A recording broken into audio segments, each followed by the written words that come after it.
आज के सूत्रधार राजनीति में कौन पद होता है, ये हम लोग पहली बार सुने। संस्थापक जानते हैं आदमी, अध्यक्ष पद जानता है आदमी, संयोजक जानता है, लेकिन प्रशांत किशोर तो ठहरे भाई निराला व्यक्ति।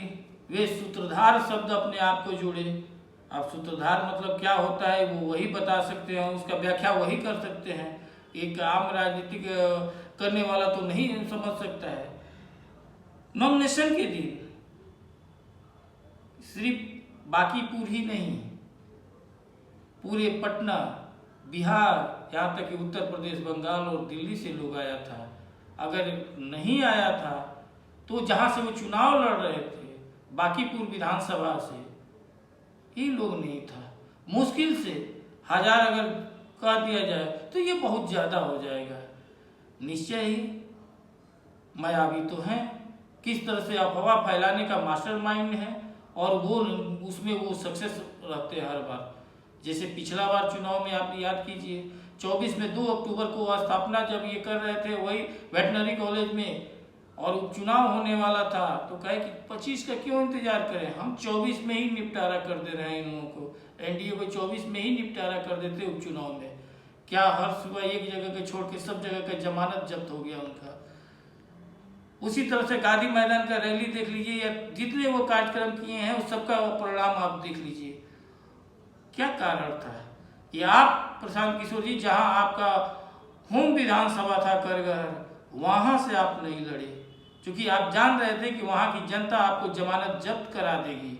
तो आपको बहुत जो आप बुलवर की तरह से छवि बनाए हुए हैं कि हम बहुत बड़ा मैनेजमेंट वाले, हम प्रधानमंत्री बना दिए, हम मुख्यमंत्री बना दिए, वो छवि को आपको धक्का लगता है या मेट हो जाता है। ऐसे भी मेट हो गया, लेकिन नहीं लड़े। जिस बांकीपुर की विधानसभा से आपका कोई मतलब नहीं है, वहाँ का ना वोटर है, ना वहाँ से कोई आपको मतलब रहा है, वहाँ पर आकर के आप लड़ रहे हैं। क्या बांकीपुर विधानसभा में कोई योग्य उम्मीदवार नहीं है? क्या आप बाहर से आकर के लड़ रहे हैं? क्या यहाँ के पढ़े लिखे, यहाँ के राजनीतिक, यहाँ के समाज सेवक नहीं है कि आकर के आप वहाँ पर इंटरफेयर कर रहे हैं? हकीकत ये है कि आप जान रहे हैं कि आपका जमानत जब्त होने वाला है, नीचे से आप टप होने वाले हैं, इसलिए आप इस तरह का काम कर रहे हैं।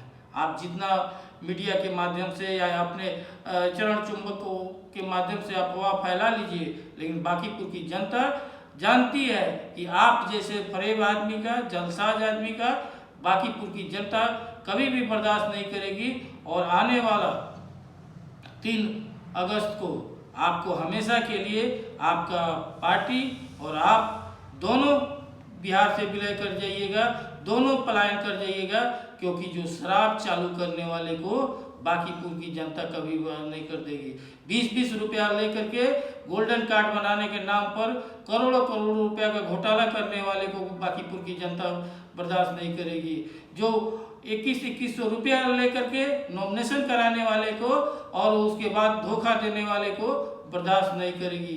1000 रुपया लेकर के मीटिंग करने और मिलने वाले, फोटो खिंचाने वाले को बांकीपुर की जनता बर्दाश्त नहीं करेगी।